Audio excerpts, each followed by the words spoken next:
everyone! Hello everyone! In this video, we are going to talk about 8 steps to help you do well in IGCSE Chinese listening exam. Hi Bella. Hello Mr. Lee, how is it going? Good, very good, thank you. How are you? Yes, not bad.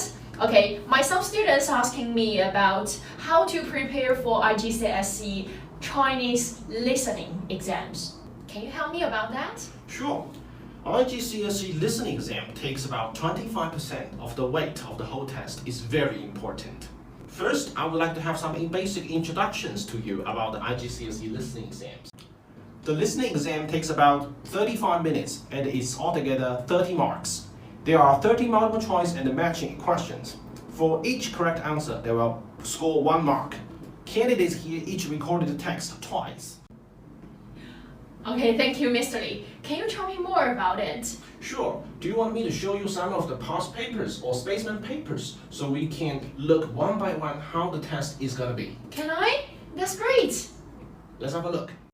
So, in this picture, what do you see up here? A clock? Yes, there is a clock, 8 o'clock. And in this part, you're going to hear a daily life routine about a person. From the picture, you can see it's a girl, right? And you will be listening to a narration describing what does the girl do every day. Like for 8 o'clock in the morning, there are 4 pictures, A, B, C, and D. The girl is tying the shoes, right? Wash the face, putting on clothes, and brushing teeth, right? Yeah. So if you hear 穿衣服, which means put on your clothes. yes, so which one do you need to choose? Of course, C. Please look at this picture. You can see 5 pictures, right? Yes. And there will be also, the other part of the question will be 5 people. And it talks about the 5 people doing different things. You need to match the things with the right person. For example, 小红去滑雪. So 小红 is the person. 去滑雪. You know what's 去滑雪? Yes, go skiing. Go ski. Yes, very good. Go ski. So you should match 小红 with number B. Number B, yes, very correct.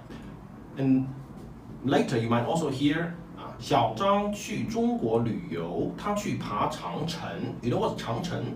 The Great Wall. 长城 is the Great Wall of China. So you need to match the person with number F. F. And the next one you might hear somebody likes to eat dumplings. 吃饺子. You should match the person with which number? C. Yes, exactly. So here students only need to match the pictures and the person. Yes, exactly. They listen to a narration, they listen to which person does what thing, and they match them together. So next example, you're going to hear a conversation, and by the conversation, you need to judge the opinions of the speakers. Either is A 正面的 positive, B 负面的 negative, or C both positive and negative. So you need to listen carefully about the opinions of the speaker, whether they like it or they don't like it, or they like part of it and they do not like part of it. Okay, so could you give me some details? Tell me more about it. Of course, yes. So let's take number 16, 公园, for example. 公园 is the park. So the speaker talks about the park. So if you hear the speaker says 公园很大,很漂亮. 很大, very big, 很漂亮, very beautiful. So is this big and beautiful? Is this positive or negative? Definitely positive. Yes, so this is positive. Which choice do you need to choose? Of course, A. A, positive. However, let's take another example. If you hear the speaker says 公园很大,很漂亮,但是很吵. What is 吵? Well, I know it is noisy. Noisy. Yeah, but for some foreigners, they don't know. But they can find the clues inside 但是. So this is positive and negative question. Yes, you're right. 但是 is kind of symbol. It means but. So here, the speaker says the park is big and beautiful. However, it's very noisy. So that is positive and negative together. So which choice do you need to choose? C. C, yes. Let's take another example. 在英语角，张悦找谁练习口语? In the English corner, 张悦 finds who to practice oral English with. So there are 3 choices: A 好朋友, B 老师, and C 大学生. So you need to choose the answer which you can hear from the conversation. 张悦 finds who to practice oral English with. So if you hear 老师, which one do you need to choose? B. B is 老师. Thank you, Mr. Lee. So now I know the basic things of IGCSE listening exams. Do you have some strategies and methods to help the students do well in listening exams? Very good question. Actually, for students who are doing Chinese IGCSE listening, I have 8 strategies for you to do very well in it. My first suggestion, do not listen when it's the instruction time. When we are in the listening test, the time is very, very precious. We do not want to listen to the instructions because the instruction is in both Chinese and English, and it takes a long time. You don't have to waste your precious time on it. Stop listening to it. It's wasting your time. In this example, the speakers will speak all these in Chinese and in English, and it takes at least 1 minute. You do not want to waste your time in this 1 minute. And now you will ask me, what do I do in this 1 minute if I'm not listening to the instruction? Yes, that is for step 2. In step 2, you need to read pictures and predict. As you can see up here, there are 6 pictures, and you need to predict what you are going to hear. For example, number A, you're going to hear somebody talking about shoes. B, go ski. And C, eat dumplings. D, buy a coat or wearing a coat. E, play football. F, go to China and visit the Great Wall of China. So basically you need to read the pictures and gather information, and then you need to predict what you are going to hear. Because if you can predict what you're going to hear, you can expect those vocabularies. You can recall all those vocabularies back to your memory, and then you're waiting for the speaker to say all the vocabularies, and it gives you much confidence, and you are so well prepared. Okay, well, so for example, if I say a picture about shoes, so I should recall the pronunciation of shoes. In Chinese is 鞋子. Exactly. Okay, so once I heard this recording, when it talks about 鞋子, then I just choose it. Yes, exactly. So that is what I say, predict and get ready for it. Okay, thank you, Mr. Lee. Step 3, we need to read characters and predict what we are going to hear. As you can see in some questions, there are no pictures, but there are some Chinese words. Try to read the words and try to understand what are we going to hear, predict what are we going to hear. And you will recall all those vocabularies, sentences, it comes to you, and you're waiting the speaker to say them to you. Number 4, do not dwell on what you have missed in the first listening. In the first listening, you are going to get as much information as possible. You do not have to dwell on what you have missed because it won't help. It's past. It's not going to replay now. What's more important for you is you get more information for the next one, or otherwise you're wasting your time. Oh, I understand.